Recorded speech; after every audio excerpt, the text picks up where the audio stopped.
So there are some creatures that aren't actually dinosaurs back in the Mesozoic era. And one of these I want to talk about today are pterosaurs. And some could be really dang horrifying. Take, for example, Quetzalcoatlus. Or Quetzalcoatlus, I don't know. Some people pronounce it differently in different parts of the states. But anyways, this thing was around like 2 stories tall. And that means its neck was even bigger. So yeah, imagine a 2 story tall winged, I guess like a winged lizard, like just peering out at you from your second-story building, like peering in at you actually, not peering out. And then a neck long enough to reach you standing at the far wall. And while studies have been conducted to show that they can fly, and then show that they can't fly again, and then show that they can fly, it kind of boomerangs back and forth. Like, some study says they can, some study says they can't. But my guess is that they probably hunted on the ground, otherwise why would they have such a long neck? And, I mean, 2 stories tall, that gives you, well, a pretty wide range of selection for feeding. Spiders, I don't know, some small dinosaurs, some eggs, some juvenile dinosaurs, some of the smaller sauropods of their time. Don't know if Micropachycephalosaurus was alive back then, but if it was, then definitely yes. Some smaller pterosaurs, some fish, and yeah, that's basically it. But a lot of people have been discussing about whether they can or cannot fly, and they have around a 5-6 foot wingspan. But some scientists say that since they are heavy and they're pretty big, they can't fly because it would just take too much energy to get them into the air, and by then they're already exhausted the moment they even get like 5 seconds of airtime, which means they probably can't fly. But then more studies show that they can fly, and they just soar on thermals and stuff like that. So yeah, the flight thing is confusing, but one thing isn't. It probably could fly. I mean, it had wings. It wouldn't just walk around like... It wouldn't have done that. It had wings. It used the wings for a purpose. Like, we have fingers and hands. We wouldn't just hold them against our bodies and just not use them. Same with Quetzalcoatlus. It would use the wings for a specific purpose. We just don't know what it is. If it is flying, then... If it isn't flying, then what? Diving? We do know that there are a lot of pterosaurs that live by the coast, so it probably used its wings for like swimming if it didn't fly. Much like penguins. But what really bothers me is the fact that, well, its beak is so dang long and so is its neck. How would it hold its neck and its beak up in flight?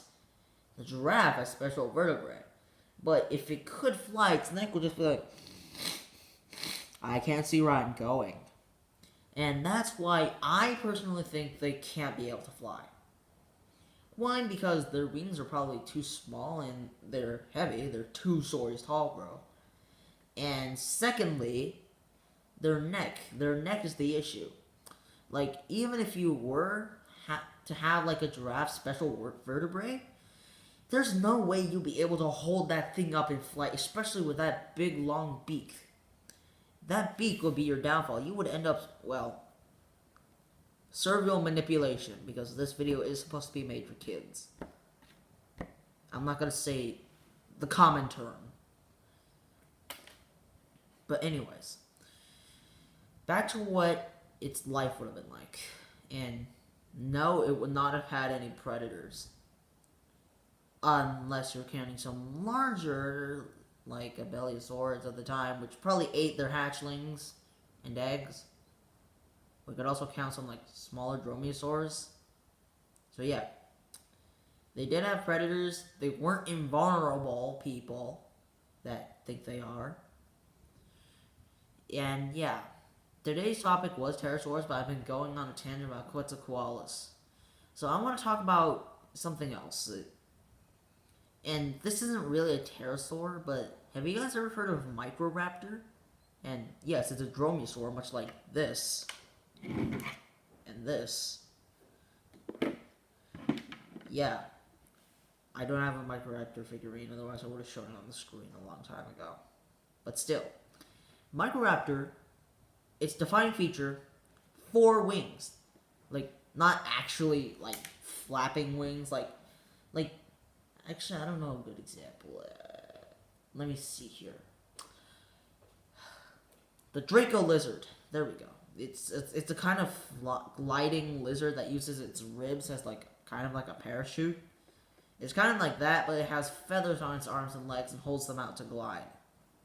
We're not really sure what it used those wings for, but like probably gliding and then just snapping up insects. But I'm pretty sure it could just run around and also eat stuff on the ground too. So yeah, that was the pterosaurs, and one that wasn't actually a pterosaur. There are a bunch more pterosaurs. I'll make a full video on this later. A lot later. I'll post like once every, not once, like 2-3 times every 2 weeks. I'm trying to, but schoolwork is catching up to me fast.